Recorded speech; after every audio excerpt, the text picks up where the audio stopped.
কোম্পানিতে একজন বিশ্বাসযোগ্য লোক দরকার। তাই কোম্পানির ম্যাম সিকিউরিটি গার্ড সেজে অনেকগুলো টাকা ফ্লোরে ফেলে রাখে। তখন একটি লোক ইন্টারভিউ দিতে এসে দেখে অনেকগুলো টাকা পড়ে আছে। তাই লোকটি কোমর ব্যথার ভাব ধরে টাকাগুলো নিয়ে চলে যায়। ম্যাম আবারও ফ্লোরে টাকা ফেলে রাখে। তখন আরেকটা লোক আসে, টাকাগুলো দেখতে পেয়ে জুতার ফিতা বাঁধার নাম করে সেও টাকাগুলো নিয়ে চলে যায়। এবারও কোম্পানির ম্যাডাম 2 বান্ডেল টাকা ফেলার পর আরো একটা লোক আসে আর টাকাগুলো দেখে আটো বাস করে বসে পড়ে। সেও টাকাগুলো নিয়ে নেয়। এই মেয়ে, তুমি এই দিকে তাকিয়ে আছো কেন?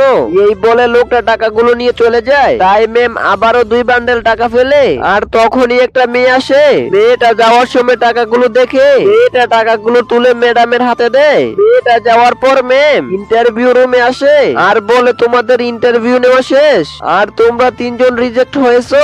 আর লামিয়া, তুমি আমার কেবিনে আসো। তোমরা সবাই বাড়িতে চলে যাও। এই ছবিটার জন্য লাইক সাবস্ক্রাইব করে দাও।